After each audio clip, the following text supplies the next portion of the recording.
So obviously you mentioned that you're a veteran and a graduate of the U.S. Naval Academy, but what is it about it and the Naval Academy sports that has you so passionate about what's going on there? Well, I think it's because I've always been a big sports fan, starting from when I was younger.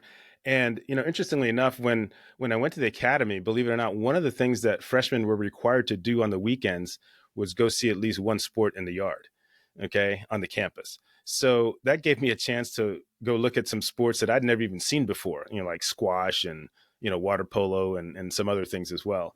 So I think that kind of got me to appreciate, you have a lot of these different athletes here who work just as hard as these football and basketball players, but the sports aren't as well known, obviously. That doesn't mean they work any less. And I Mm-hmm. think that I really gained a new appreciation for that. And that's why I really made it an effort. I really made an effort to learn as much about the different sports as I could. So what's the other big sports, we'll say for men, other than, the big three, which is, or I guess the big two, football and basketball.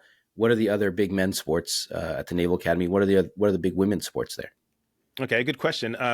There's a total of 36 varsity sports across the whole spectrum, and that's tied with Ohio State and Stanford for the most varsity sports for any D1 program. Uh, Wow. as far as the men goes, you got football, obviously, basketball, lacrosse, you got baseball. One of them that has been recently made a varsity sport has been men's rugby, and they won a Oh, national okay. title in that by beating University of California just last year. So it's just a wide range. For the women's side, you have basketball is obviously very popular. Lacrosse is probably the one that has enjoyed the most notoriety over the last, say, 15 years or so, and we can talk about that a little bit later on. But Yeah, in for addition sure. to that, women's swimming and diving has just been a mainstay in the league since they joined. They've won like 20 league titles in 22 years. It And makes sense, right? It's for the Navy. yeah, for You got to be sure. a good swimmer. Yeah. And then women's track and field as well. That's another big sport for them. So Okay. just a huge, I'm just a huge fan of all these athletes because they work so hard and the most of the country doesn't know about them. So that's one of the reasons I started the podcast. For sure, for sure. I mean, you mentioned the men's rugby. I mean, growing up on the West Coast, rugby is a pretty big sport here because I think we have a big Pacific Islander population. It's big Hmm. there. Lacrosse is not. I don't think I Right, knew right. anybody that played lacrosse out here on the West Coast. It's definitely more of a Northeast sport, which makes sense for Navy's on the Northeast. So, but it is an incredible sport to watch, and I've watched a couple of the, usually in the tournament, the men's tournament. I Hmm. believe it's in midsummer. Is that right, or is it in It's March? usually they have the Final Four over Memorial Day weekend every year. Memorial Day weekend. Okay, so Hmm. late spring, early summer kind of thing. Right, So right. you mentioned that these Naval Academy athletes don't get the same recognition and notoriety as some of the other big time athletes around the country, the college athletes around the country. I mean, we know, I think, a little bit about the student athlete experience at big time universities. What's the student athlete experience like at the Naval Academy, and how is it different?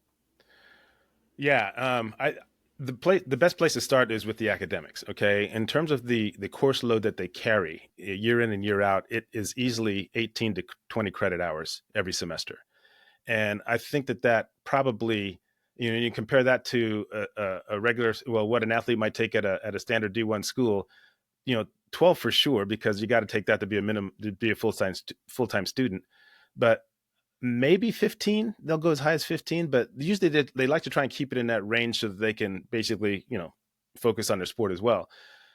In addition to that, there's also professional development that goes on for the midshipmen. So you might have, for instance, professional lectures that take place at night that cuts into their study time from time to time. During the summer, where some athletes would probably be involved in some sort of off-season program to keep up with their training and so forth.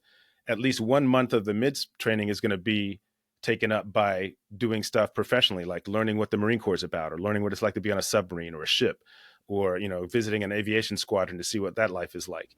Um, Learning how to pilot a ship. They work with teammates. Classmates to take a boat from Annapolis either up to New York or down to Norfolk and back, and under the supervision of a Navy lieutenant, obviously, but they do all the work themselves. So a lot of different challenges that kind of come into play there that Really, and if you ask a lot of the athletes this question, they they will tell you that the easiest thing that they do is to go to practice and play in Yeah. their games because of all the other stressors and stuff that they're subject to while they're at the academy.